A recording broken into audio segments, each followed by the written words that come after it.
The air in the funeral home's side hall was heavy with the scent of lilies and quiet despair. My only child, my Sarah, was gone, and the weight of it made my bones ache. I was 67 years old and felt every year of it that day. To keep busy, I offered to fetch more water for the guests, my hands trembling so badly the glass pitcher rattled against the tray. The low murmur of condolences from the main room was a dull hum in my ears. Then I heard it, the last sound before my world truly ended. It was my son-in-law David's laugh, a low, confident chuckle that cut through the solemn quiet like a knife. It came from the slightly ajar door of the small study down the hall. I stopped moving, frozen in place. The cold sweat from the pitcher was seeping into the black sleeve of my dress. His voice, clear and terribly smug, floated out to me. "A tragic slip in the bathtub," David was saying to someone. "The insurance adjuster bought it completely. Once that check clears, I'm finally taking that tropical vacation I deserve.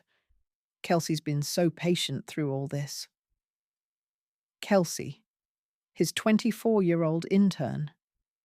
My breath hitched in my throat, sharp and painful. There were other men in there with him. I heard a gruff laugh.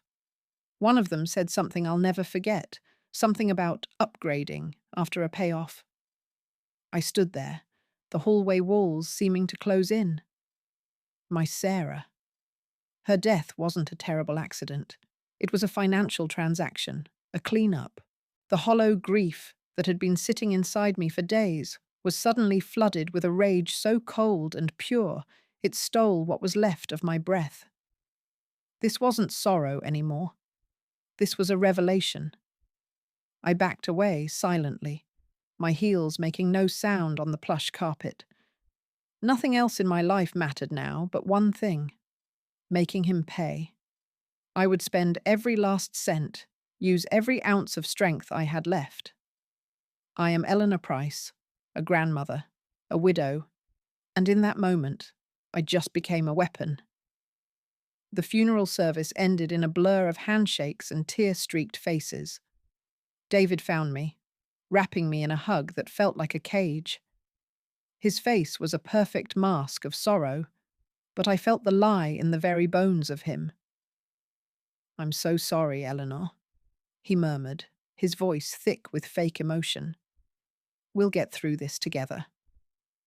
I just nodded against his shoulder, playing my part, the picture of shattered grace.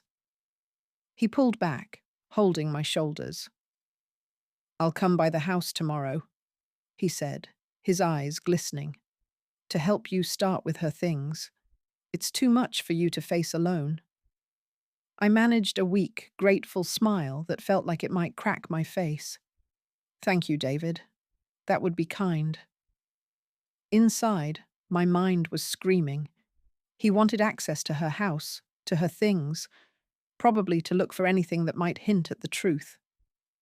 As I watched him walk away, nodding at other mourners, the cold rage settled into a hard, focused plan. I had until tomorrow, just one day before he would be in Sarah's home, under my roof. I had until tomorrow to find something, anything, that could prove what he did. The old me would have been paralyzed. The new me, the weapon, walked out into the afternoon sun with a single, burning purpose. The silence in my house felt heavy and wrong, like a crime scene waiting to be discovered.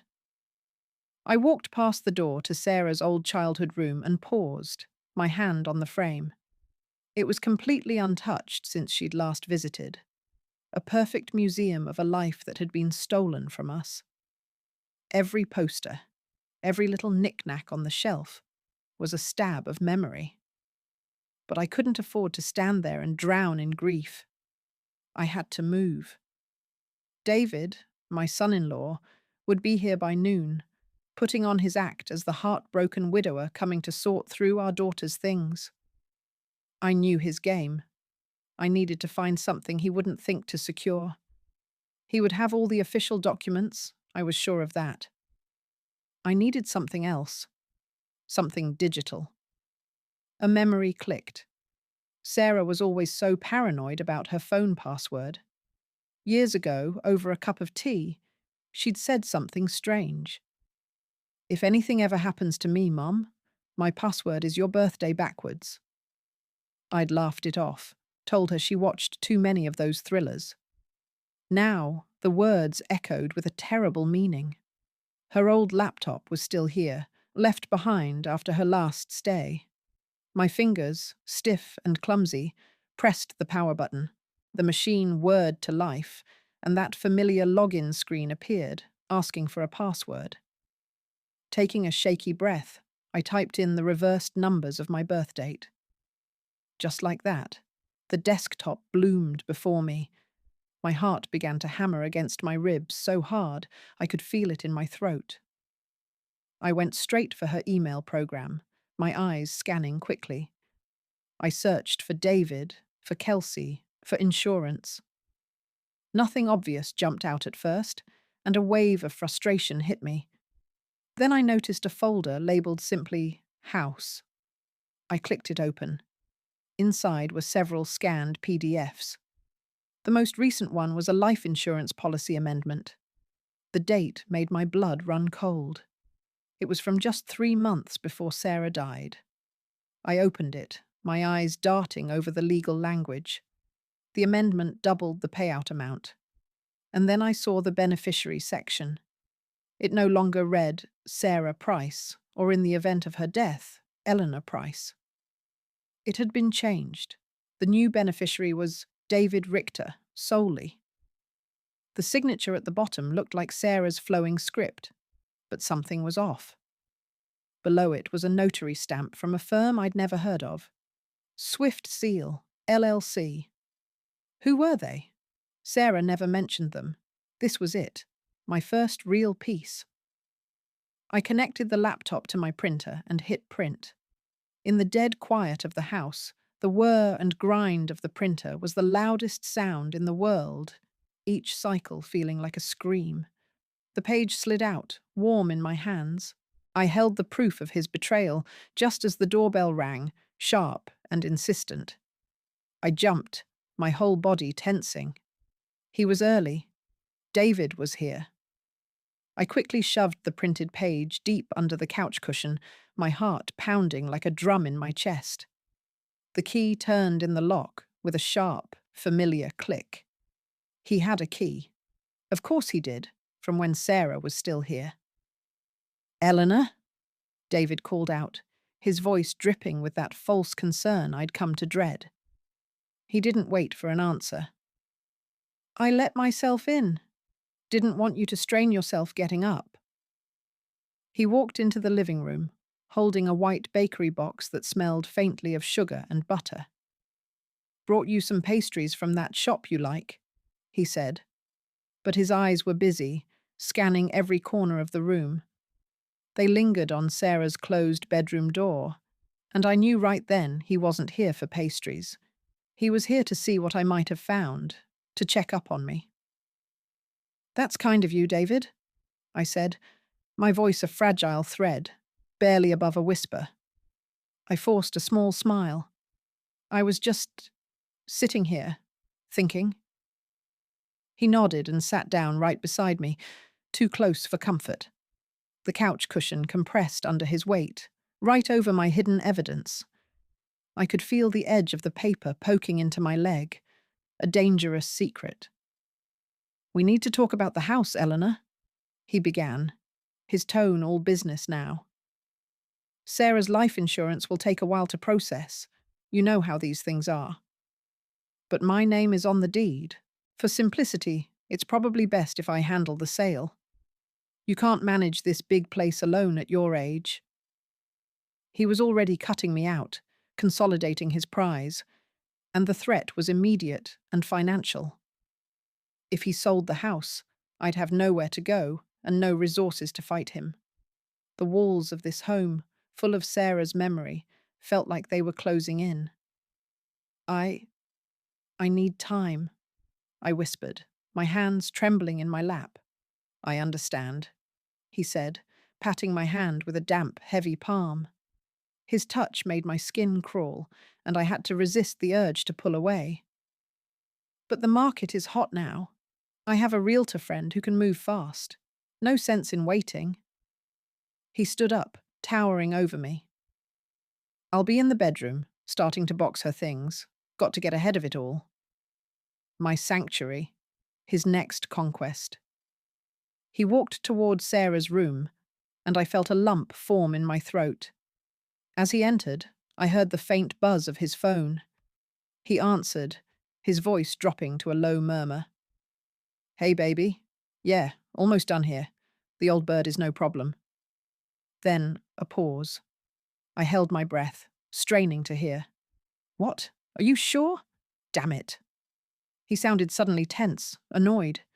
He stepped back into the hallway, not seeing me frozen in the living room archway, my body stiff with fear. If she accessed it from another device, there might be a log. He muttered into the phone, more to himself. I'll check the laptop. It should still be here somewhere. He was talking about Sarah's laptop, the one currently sitting on my coffee table, hidden under a stack of old magazines. My eyes darted to it, panic rising. He was coming back this way, his footsteps echoing in the quiet house.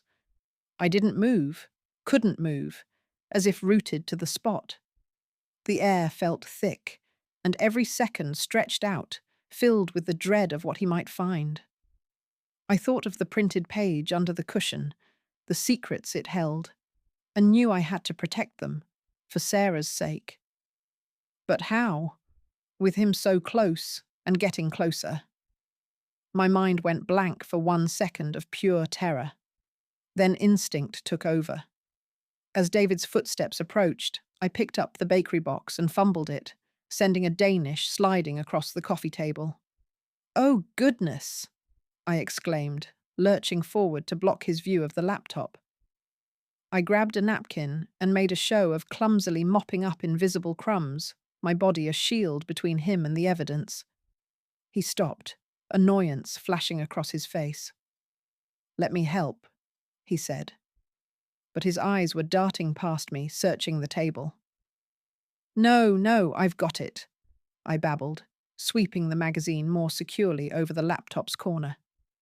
You go on, I'm just a clumsy old woman. The words, self-deprecating and weak, hung in the air. They worked. He relaxed, the contempt I saw in his eyes at the funeral returning. To him, I was just a feeble obstacle.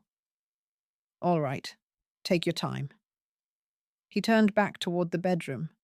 The moment he disappeared, I moved. I grabbed the laptop, the printed policy, and my purse. I shuffled to the front hall closet and buried them under a stack of winter blankets. It would have to do. I heard him opening drawers in Sarah's room. The sound of her possessions being violated gave me a new, sharper clarity. I couldn't stop him from taking things today, but I could plant a seed. I walked to the bedroom doorway. He was holding her jewelry box. David, I said, my voice trembling on purpose, before you pack everything, there's one thing. Sarah told me she'd hidden a letter for me, a private mother-daughter thing. She said it was taped behind the headboard. Would you mind checking? My arthritis. He frowned, suspicious, but the request played into his narrative of my helplessness. He set the jewelry box down. Sure, Eleanor. He leaned over the bed, grunting as he tried to shift the heavy wooden frame from the wall. He strained, looking for a letter that didn't exist. While his back was turned, his phone buzzing again on the dresser, I took 2 quiet steps into the room. My hand closed over the small velvet box holding Sarah's engagement ring. I slipped it into the pocket of my cardigan. He found nothing, of course. Maybe she was confused, he said, straightening up, irritated. He picked up his phone, read a message, and his face tightened. He looked at me, and for the first time, I saw a flicker of real assessment in his eyes. I have to go. An emergency with the insurance paperwork. I'll be back tomorrow for the rest. He left quickly, almost fleeing. Something on that phone had spooked him.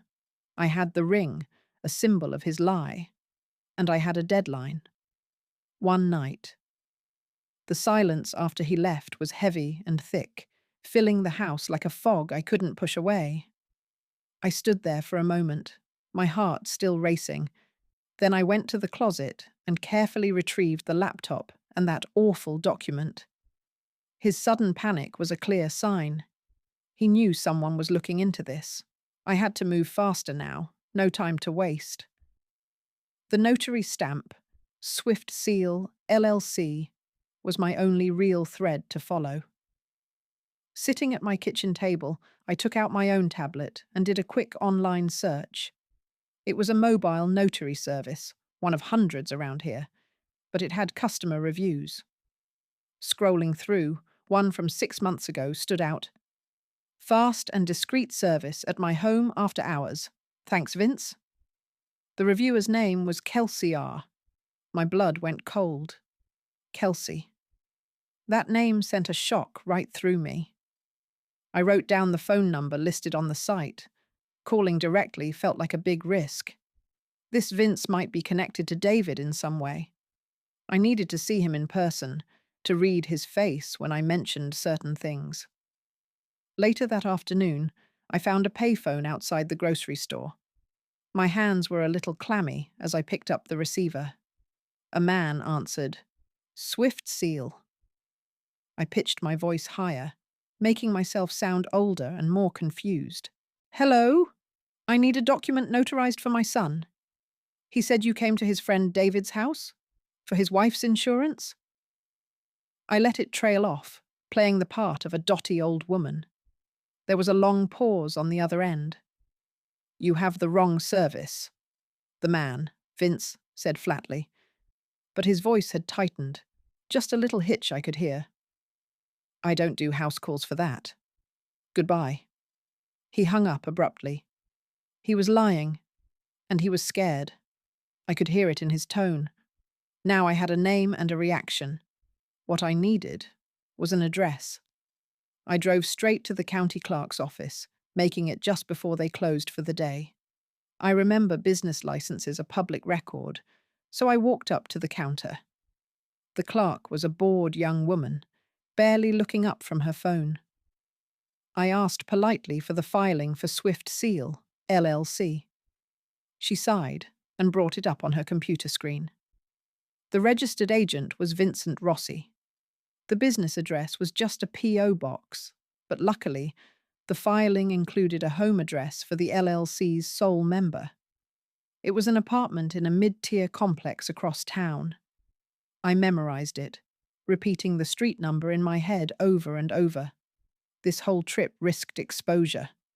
If David had connections, someone might note an old woman like me asking questions. But now I had a location. As I walked back to my car in the fading afternoon light, a black sedan pulled into the lot and parked near the entrance. A man got out, not David. He wore sunglasses even though the sun was low, and he just stood by his car, not going inside, just watching the building. He was too still, too focused. It set my nerves on edge. I kept my head down, my pulse throbbing in my throat, and I didn't look back as I reached my car. I got in and drove away quickly, taking 4 unnecessary turns through quiet side streets to make sure I wasn't followed. My eyes kept darting to the rearview mirror. When I was finally sure, I pulled over into a quiet neighborhood and put the car in park. My hands were shaking on the steering wheel.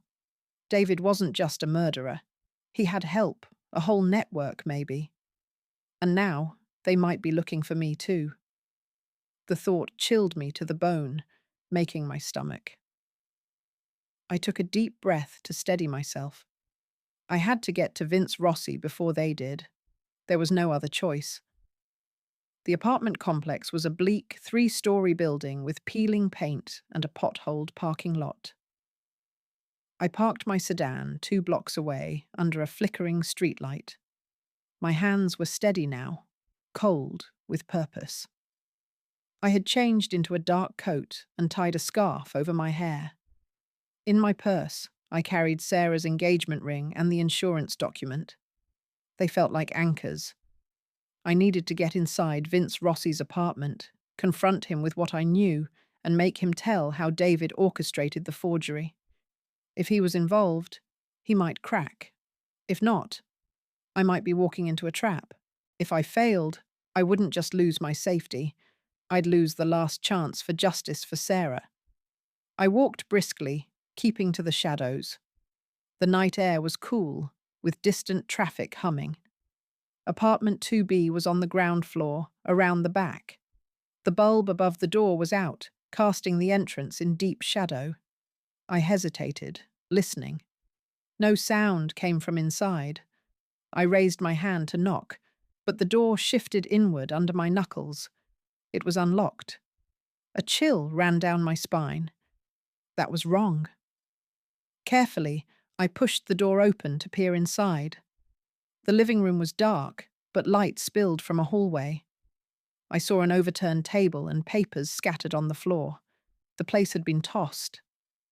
I stepped inside, my heart hammering. The silence was oppressive, broken only by the hum of a refrigerator. I moved toward the hallway, my shoes silent on the thin carpet. The first door was a bathroom, empty. The second was a bedroom. The bed was unmade, clothes strewn about. And there on the floor near the closet was Vince Rossi. He was on his side, one arm bent awkwardly. He wasn't moving. I froze, breath catching. He was a young man, maybe in his 30s, with a tattoo on his forearm. His eyes were open, staring at nothing. I didn't need to check for a pulse. His pallor told me everything. He was dead. The air felt thick and heavy. I was standing in a crime scene with no alibi. David or his people had been here first, cleaning up loose ends. I forced myself to think. I couldn't panic. I needed to find something before the police arrived or the killer returned. Avoiding the body, I scanned the room. A small desk in the corner was cleared except for a dusty printer. The drawers were pulled out and empty. But then I noticed it. A sleek, black smartphone, half hidden under the rumpled bedspread, as if knocked there during a struggle. I knelt, careful not to touch anything, and used my scarf to pick it up. The screen was cracked, but it lit up when I pressed the button. It was locked, but the notification preview showed missed calls from D. David. My hands trembled. This was direct, damning evidence.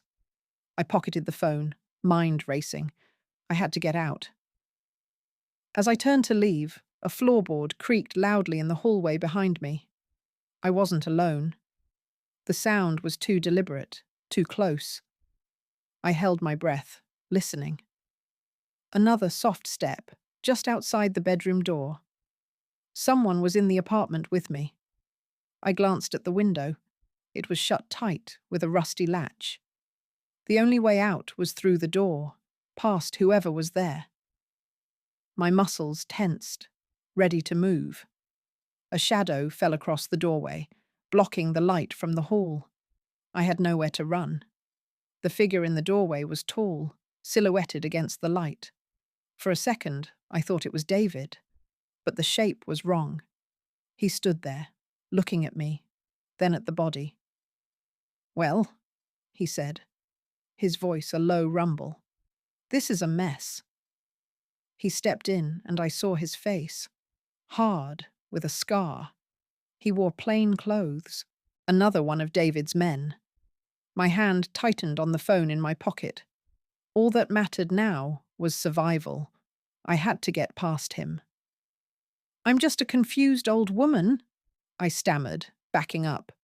"I came about a notary. I didn't know—" I let my voice trail off. The man's eyes narrowed.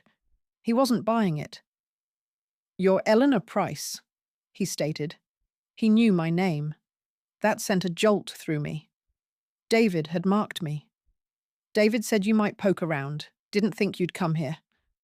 He took a step forward. I needed a distraction. My eyes landed on a lamp on the nightstand. As he moved closer, I acted. I grabbed the lamp, yanked its cord, and threw it at him. I just wanted to startle him. He flinched, raising an arm. In that split second, I ducked and bolted for the door. He was fast. A hand closed around my arm, rough and strong, spinning me back. I cried out. But he underestimated me. I went limp, sagging in his grip. He grunted, his balance shifting. That was my chance. With my free hand, I drove Sarah's engagement ring, still in my pocket, hard into his side, right below the ribs. He cursed, and his grip loosened. I twisted away and ran into the hallway. I heard him behind me. I yanked the front door open and stumbled out into the cool night. I ran, not to my car, but the other way, into the alleys behind the complex. My heart pounded. After 2 blocks, I ducked behind a dumpster, pressing against the cold metal. I listened. No footsteps. He hadn't chased me out here, but I knew he wouldn't let this go. I had the phone, and now I had an enemy who knew my face. I was in deeper than ever, and time was running out. I waited in the alley, shivering. A siren wailed in the distance and then faded. They must have found Vince. I couldn't stay. I crept out and took a long, careful route back to my car, checking over my shoulder. The streets were empty. Finally in the driver's seat, I locked the doors and just trembled. The smartphone in my pocket felt dangerous. I needed to see what was on it, but not here. I drove home using every back road I knew, watching the mirror. No one followed. My dark, silent house welcomed no one. I went to the kitchen, poured water with shaky hands, and sat down. I pulled out the cracked phone. The lock screen had a generic picture, but notifications showed missed calls from D and a text preview. "The Price woman is asking questions. Handle it." My blood went cold. David was ordering my harm. I had to open it. Remembering Sarah's password tricks, I tried some guesses. Nothing. Then I saw a gym sticker on the back with a membership number, 45892. I entered it. The phone unlocked. My hands were freezing as I looked. The call log was full of calls to and from D. The text thread with D was cold and professional. Talks about paperwork and making it look right. One from D said, "The bath was clean. Now ensure the notary trail is untraceable." Another from Vince. "She signed under duress, had to use chloroform." Tears of rage filled my eyes. Sarah had been drugged and forced. This proved coercion. But it was still circumstantial. I needed something that tied David directly. I scrolled further and found photos. One was a screenshot of Sarah's altered driver's license. Another was a handwritten note. "Payment received, $10,000. Services, notarization for S. Price Insurance Amendment, V. Rossi." A receipt. This could link David to the forgery. But then a new message popped up from D, sent just minutes ago. "Phone trace active. Location pinged. Clean up your end. I'll handle the source." The source? Me. They could track this phone. I threw it on the table like it was on fire. It was a beacon leading to me. I had to destroy it. But I needed the data first. I had no way to save it. David had resources I couldn't fight. I was just an old woman with a purse. The phone buzzed with a call from D. I didn't answer. A minute later, a text came. "We know you have it. Return it, and we can forget this. Keep it, and you'll join your daughter." The threat was clear. My time was up. That phone on my table felt evil. Every instinct said to smash it, but that would destroy the evidence. I needed it. The police? With my prints in a dead man's home, I'd be the prime suspect. David would call me an unstable mother. I couldn't trust them. I had to think like him. He would come here soon. I wasn't just hiding now. I had to turn his weapon against him. I had to secure the phone's data and set a trap. I remembered my late husband's old computer in the basement, a relic he used for taxes. It wasn't online. If I could transfer the files, I'd have a copy safe from remote wiping. I grabbed the phone, ran downstairs, and powered up the bulky machine. I found a cable and connected them. My hands fumbled as I copied everything, the messages, photos, call logs, onto the hard drive. It took agonizing minutes. Every second, I expected to hear a car. Once done, I had a backup. But the phone itself was still a tracker. Back upstairs, I looked out at the quiet midnight street. I had a reckless idea. I took the phone and Sarah's engagement ring, wrapped them in a plastic bag, and put my coat on. I slipped out the back door into my garden. At the far end was the old oak tree where Sarah played. I dug a shallow hole with a trowel, buried the bundle, and covered it with dirt and leaves. If they tracked the phone, it would lead them here, to my yard, but not to me inside. It might buy me time. Back in the house, I went to the kitchen landline. Who could I call? I remembered the name from the insurance paper. The adjuster, Frank Borland. He was either incompetent or involved. If I could scare him with what I knew, he might flip. I found the company's number online. It was too late to call now. I'd have to wait for morning. But morning might be too late. I sat at the table, the insurance amendment before me. The house was so quiet. Then, a new sound. The soft crunch of gravel under a tire in my driveway. A car had pulled in, lights off. I stood up, my blood turning to ice. They were here. I moved to the window and peered out. A dark SUV idled at the end of the drive. The driver's door opened. It wasn't David. It was the man from Vince's apartment, the one with the scar.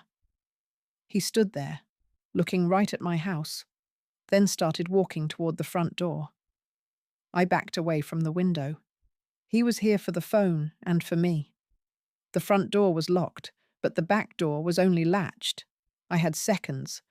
If I faced him directly, I would die. I had to be smarter. I hurried to the kitchen and grabbed the biggest knife, then set it down on the counter in plain view. It was a last resort. I went to the living room and picked up the landline receiver. I held it to my ear and spoke loudly, as if in conversation. "Yes, officer, I understand," I said toward the front door. "He's here now. The dark SUV. Units are en route? 2 minutes? I'll stay on the line." I paused. From outside, a shuffle of feet on the porch. He had heard me. "I have the evidence ready. The phone and the documents." The doorknob jiggled, then stopped. I heard rapid footsteps retreating across the gravel. A car door slammed, and the SUV sped away. I sank into a chair. The bluff had worked for now. But he'd realized no police were coming. He'd be back. I had to move. Where could I go? Then I remembered. Sarah's storage unit. She'd rented one a year ago and gave me a key for emergencies. It was on the edge of town. It would be a place to hide and examine the data. I packed a small bag with the printed documents, a USB drive backup, a change of clothes, some cash, and water. I left the knife on the counter. I drove through the sleeping town, nervous of every pair of headlights behind me. The storage facility was a sprawling complex of garages, poorly lit. I used the code Sarah had written down, her birthday, and the gate groaned open. Unit 114 was near the back. I parked in front, unlocked the roll-up door, and stepped inside. It was a small, dusty space smelling of cardboard. Boxes were stacked along one wall. A sheet-covered armchair sat in the corner. This was Sarah's sanctuary, and now it was mine. I pulled the door down and locked it from the inside. For the first time in days, I felt a bit of control. I set up my tablet using my phone's hotspot. I inserted the USB drive. The files opened. Text messages, photos, the call log. Then I found something new. In the photo album was a video file dated the day before Sarah died. My hand trembled as I tapped it. The video showed Sarah, pale and confused, at her kitchen table. Vince Rossi's voice was off camera. "Sign here. It's just a standard update." Sarah's voice was slurred. "I don't understand," David said. Then my son David's voice, cold and smooth. "Just sign it, honey. It's for our future." The video ended. It was proof of coercion and fraud. I had it all. But this video didn't just implicate them. It showed the crime in progress. If David knew it existed, he would tear the world apart to find it. The storage unit door rattled suddenly, a harsh metallic sound. Someone was outside trying the lock. My sanctuary was breached. I wasn't alone. The rattling stopped. A voice, muffled by the metal door, called out, "Management. Doing a security check. Open up." It was a lie. The voice was too tense, too low. It was him, the man from the apartment, the one with the scar. He'd found me. My heart hammered against my ribs. The storage unit had no back door, only the one roll-up entrance. I was trapped. My eyes scanned the dim space. Boxes, the chair, a few old lamps. I had to hide. I moved silently behind the tallest stack of boxes, pressing myself into the corner. The overhead light was off. Only the grey dawn filtering under the door provided illumination. A key scraped in the padlock. He had a master key. The lock clicked open. The metal door began to roll upward with a deafening, grinding shriek. I crouched lower, my breathing shallow. From my hiding spot, I saw his boots first, then his legs as he stepped inside. He paused, letting his eyes adjust. I held my breath. He took a slow step forward, then another. He was methodical, checking behind boxes. He was just feet away from me. My hand closed around a loose piece of rebar leaning against the wall, cold and heavy. It was my only weapon. He turned toward my stack. I saw his profile, the scar on his jaw clear in the dim light. He reached for the box in front of me.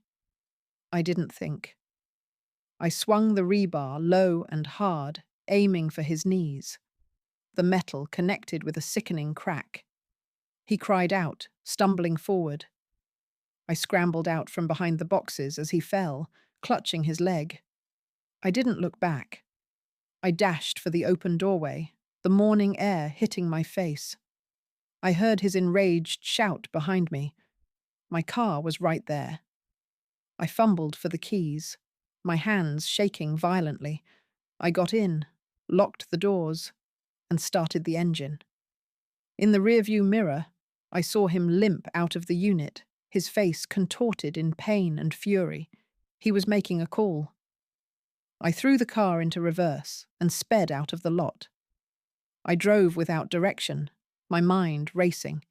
He had a master key. That meant he wasn't working alone. He had access through the facility management. David's network was wider than I thought. My safe place was gone.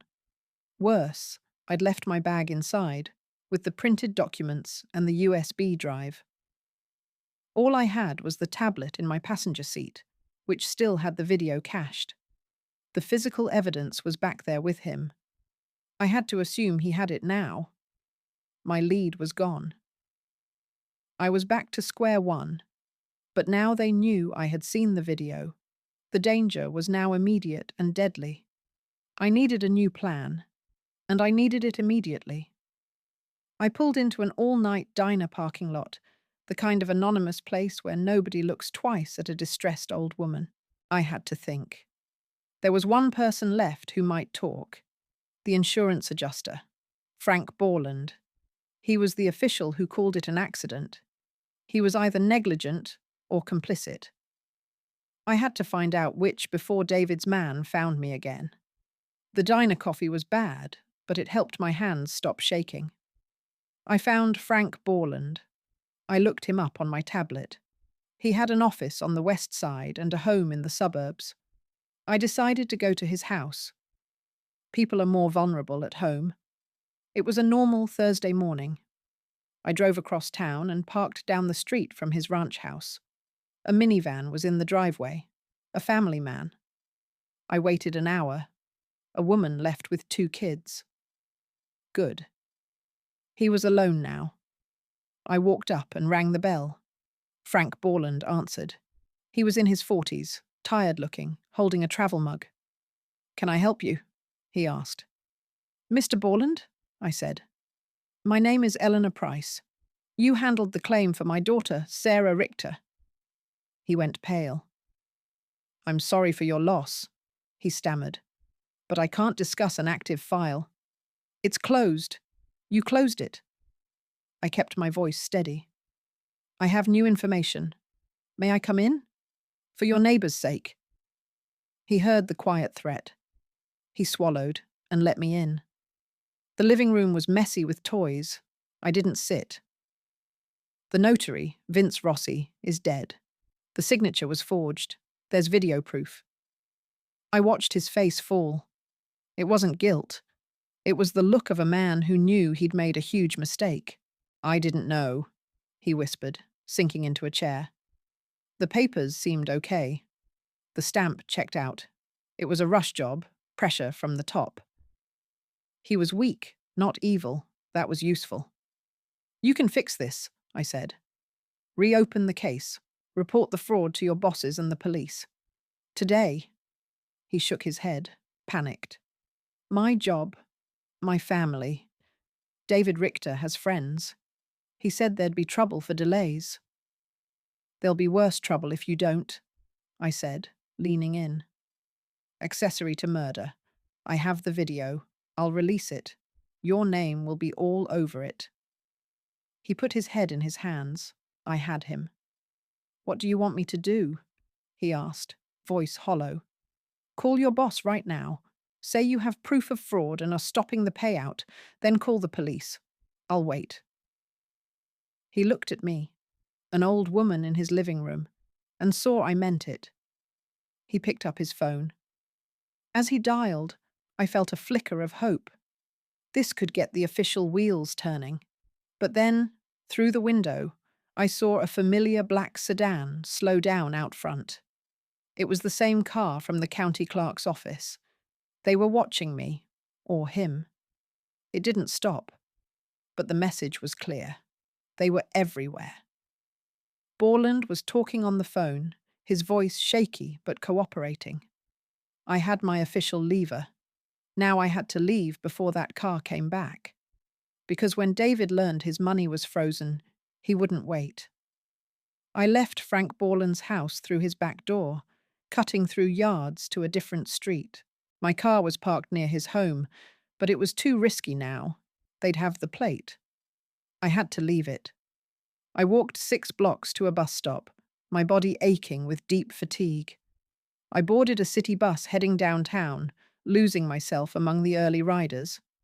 The tablet in my tote bag was my last asset. Borland had started the process, but that would take time, and I didn't have it. David would be desperate with his money blocked. He'd come for me directly.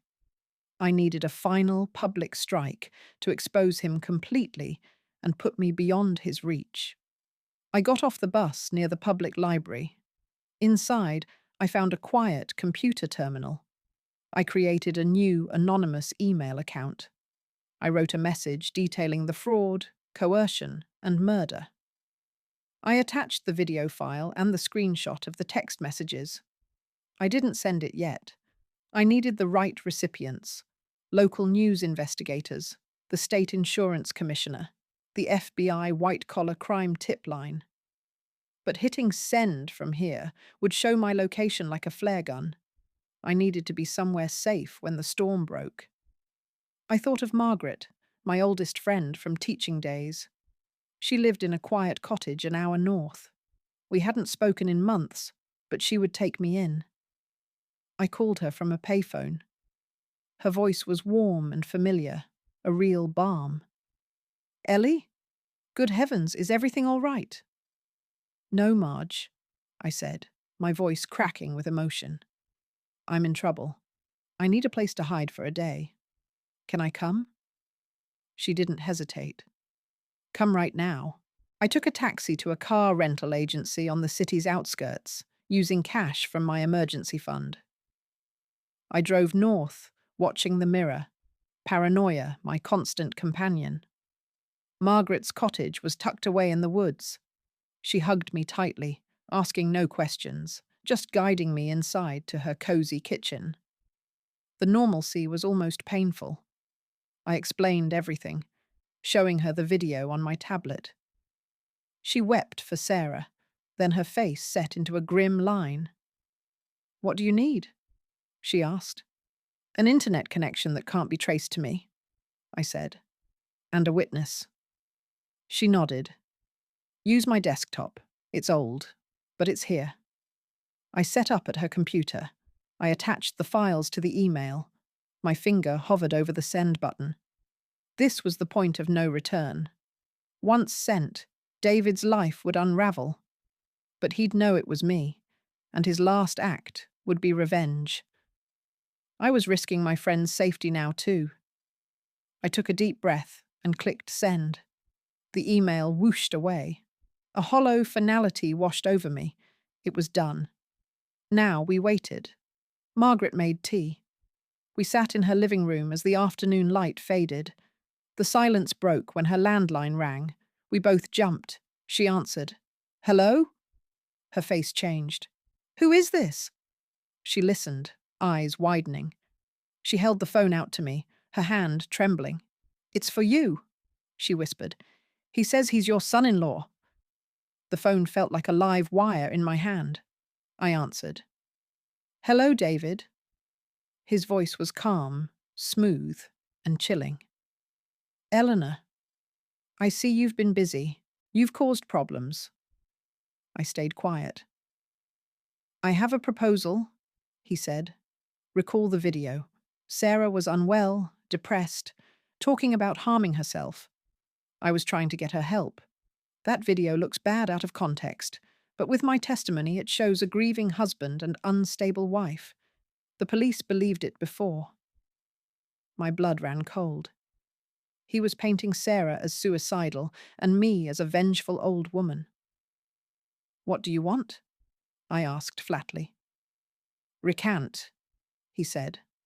"Send an email saying you were confused and fabricated the evidence out of grief. Do that, and you live in your house. The insurance goes to charity." It was a trap. If I did, he'd control me. "If I refuse?" He sighed with fake regret. "Then tragedy continues. Margaret's cottage is isolated. Accidents happen. Fires start. The world will see a heartbroken man lose his wife, then his unstable mother-in-law in a blaze." He'd found me. I looked at Margaret, her face pale. Now she was in danger too. "I need time," I stalled. "1 hour," he said. "I'll call back. Choose wisely." He hung up. Margaret stared. "Ellie, what do we do?" We were 2 old women in a wooden house in the woods. He could be outside. I wanted to expose him. But now I just needed to keep us alive. Official help was too slow. I had to force a confrontation now. A reckless idea came. "Marge, leave now. Go to your sister's. Take my rental car." I handed her the keys. "When safe, call the sheriff. Say an armed man named David is threatening us here." She protested, but I insisted. She nodded, hugged me, and left. I was alone. I took the landline off the hook. In the garage, I found gasoline for the lawnmower. I carried it to the porch. I didn't plan to burn the house, just make it look like I would. I poured a small trail from the steps into the dry grass and left the can on the porch. Inside, I waited by the front window, in clear view. I was the bait. David would come himself to see and control it. He'd want to look me in the eye. When he did, I'd be ready. The sun dipped below the trees, casting long shadows. Headlights turned down the gravel driveway, one set of headlights. A single car stopped about 50 yards out. David stepped out, alone. He looked at the cottage, the gas can on the porch, and the dark trail. He smiled a cold, triumphant smile. He thought I'd given up. He walked toward the house, confident. I stayed visible in the window, slumped in defeat. He mounted the steps, picked up the gas can, and shook it. "Planning a fire, Eleanor?" he called through the screen door. I didn't answer. He found the door unlocked and stepped inside. The room was dim.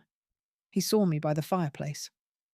"Smart choice," he said, setting the can down. "Now let's make that retraction. Use your tablet." I didn't move. "It's over, David," I said, my voice steady. "The email is sent. The news has it. The police are reopening the case. Frank Borland is talking."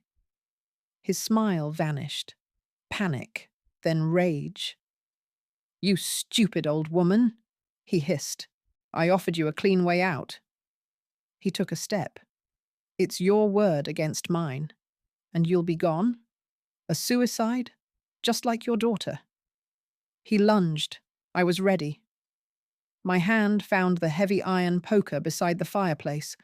As he grabbed for me, I swung it sideways with all my strength, shattering the front window. The crash was shocking in the quiet woods. It was the signal. From the tree line, 2 sets of headlights flashed on, high beams lighting the porch. David froze, blinded. "What is this?" he snarled. "Sheriff's Department." A voice boomed through a megaphone. "Step out with your hands visible." I'd sent one more email before Margaret left, to the detective on Sarah's case, telling him the killer would be here.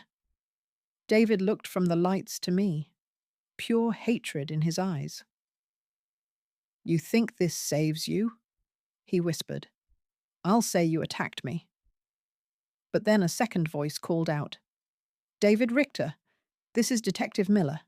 We've spoken to Frank Borland. We have the video. It's over. Come out." The use of his name, the mention of the video, it shattered him.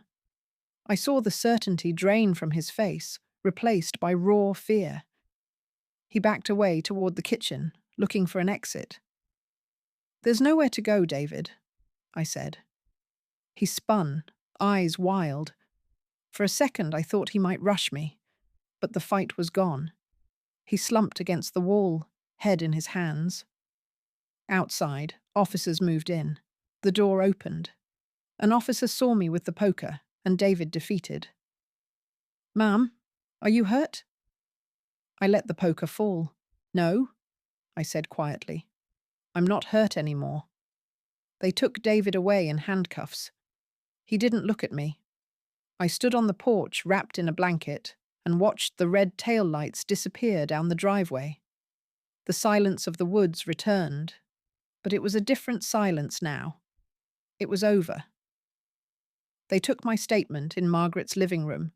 A kind female officer brought me tea while a detective asked questions. I told them everything, from the overheard conversation at the funeral to the buried phone in my garden. My voice was calm, flat, a recitation of facts.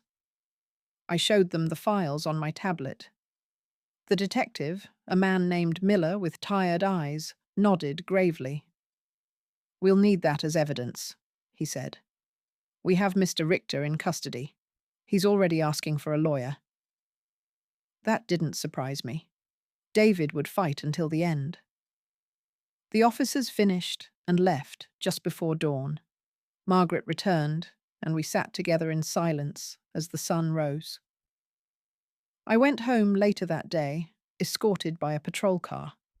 The house felt alien, a stage where a terrible play had been performed. The first thing I did was go into the garden. I dug up the plastic bag with Sarah's ring and the dead man's phone, handing them over to the detective waiting in my kitchen. The official process had begun. It was out of my hands. For the first time in weeks, I had nothing urgent to drive me, no enemy at the door. The emptiness that followed was almost worse than the fear. I made tea and sat at the kitchen table, the same spot where I'd first read the insurance document. The silence was a physical weight. A week passed. The district attorney's office contacted me. David was charged with first-degree murder, fraud, and conspiracy.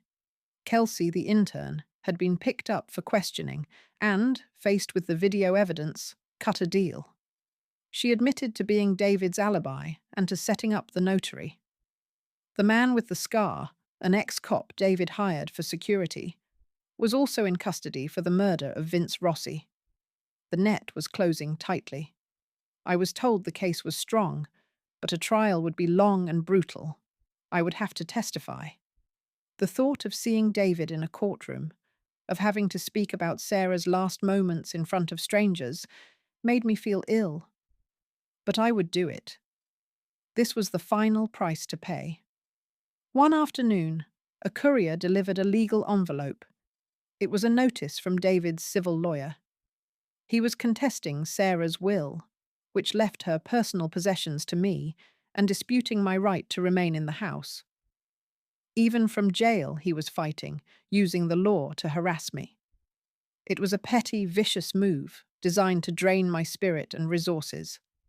I read the papers, my hands steady. The anger was gone, replaced by a cold, clear resolve. I called the district attorney's victim advocate. She said they would help find me a pro bono lawyer to fight it. The battle wasn't over. It had just changed arenas. I filed the notice in a folder. I would not be moved from my home, not by him. The seasons turned, just like they always do. Fall came, bringing a sharp little chill to the air and covering my garden with a crunchy blanket of brittle brown leaves. All the while, those slow-moving criminal proceedings kept creeping forward. I had to meet with the prosecutors pretty regular. They showed me piles of discovery documents. I learned David's defense was planning to claim Sarah's death was a suicide, saying that awful video just showed a mentally ill woman being comforted. Can you imagine? Using my daughter's memory and her struggles as a shield. It made my grief feel fresh and raw all over again, like a scab ripped right off. I spent long hours with the kind victim advocate, preparing my heart for the possibility of taking the stand. One afternoon, I finally made myself visit Sarah's grave, something I hadn't been able to face since the funeral day. The headstone was simple and clean. It just said, "Beloved daughter." I placed a single white chrysanthemum on the cold, smooth granite. "I'm still here, fighting for you," I whispered. A brisk wind picked up, carrying my words away, but I hoped she heard them anyway. The civil suit over the house got resolved surprisingly quick. With David facing serious murder charges, no judge in the world was going to be sympathetic to his property claims. The deed was secured firmly in my name alone. It was a small, practical victory in the middle of all the sadness. I decided to sell the property right away. I just couldn't live there anymore, not with every room feeling like a haunted echo of what should have been. The money from the sale was enough for me to buy a modest little condo in a quiet, secure building not too far from my friend Margaret. I packed up Sarah's things myself, taking it slow and careful. I kept her favorite childhood stuffed animal, a few well-loved books, and that velvet box holding her engagement ring. I donated all the rest to a local women's shelter. It felt like the right thing to do, sending her warmth out into the world. The criminal trial date was finally set for the following spring. To keep my mind occupied, I busied myself with moving and trying to build a new, pared-down life. I joined a gentle book club at the senior centre. I had weekly coffee dates with Margaret. Slowly, the world began to feel solid and real again, though it was a different world now, forever coloured by my loss and that hard-won, terrible truth. Then one evening, Detective Miller called. His voice was professional as always, but it carried a heavy note of finality. "We've reached a plea agreement," he told me. "David Richter will plead guilty to second-degree murder and fraud. He'll serve a minimum of 25 years, with no chance for parole." They had avoided a long trial. I listened, my grip on the phone receiver so tight my knuckles turned white. "He admitted to it?" I asked, my voice thin.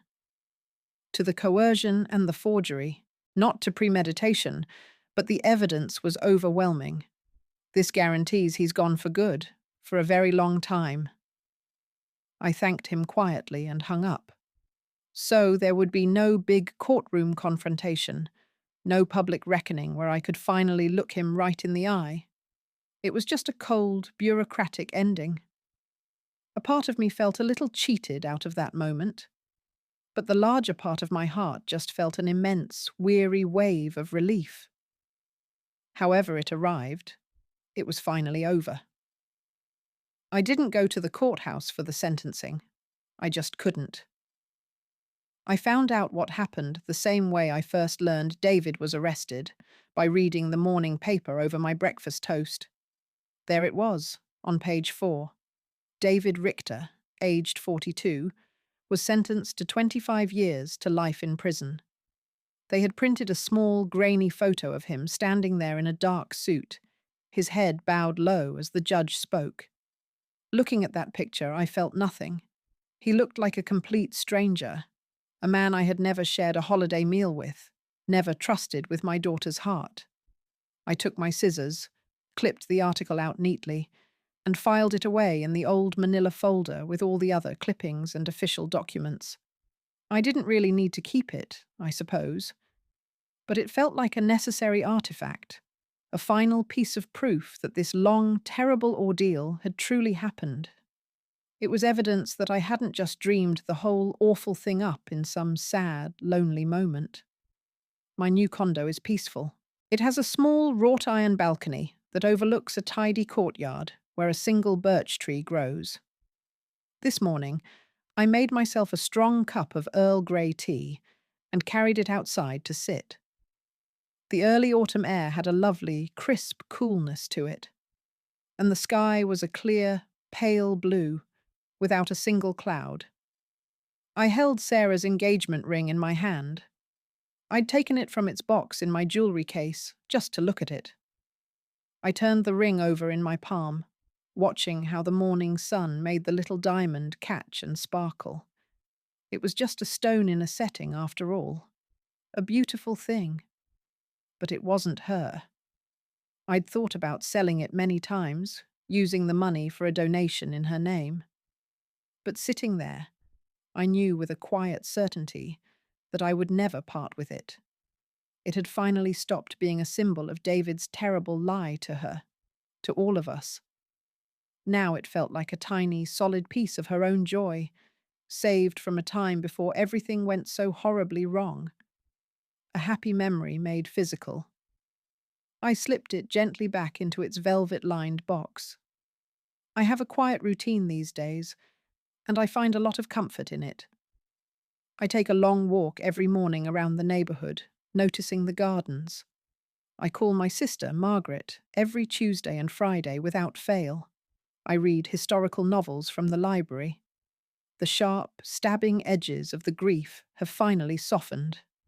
They haven't disappeared, not by a long shot, but they've become integrated into the very fabric of who I am now. Sometimes, when the apartment is very quiet, my mind drifts back to that grandmother at Sarah's funeral, the one who was just standing there, frozen, holding a heavy glass pitcher of water.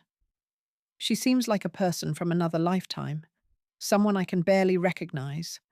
I am not that woman anymore. That woman was lost and broken. I am someone who learned, far too late in life, how to be fierce, how to fight. The fight is well and truly finished now. There is no more revenge to plan, no more hidden evidence to hunt for. There is just the gentle quiet of my own safe space, the slow, predictable passing of the days, and the memory of my daughter. Finally, after all this time, I can hold the memory of Sarah in my heart without the sickening poison of injustice twisting it into something painful. What I have found is not bubbling happiness. It is something quieter and more sustainable. It is peace. And for now, for this chapter of my life, that is enough. I finished the last cool sip of my tea, stood up with a small sigh, went back inside my cozy home, and softly closed the glass door behind me.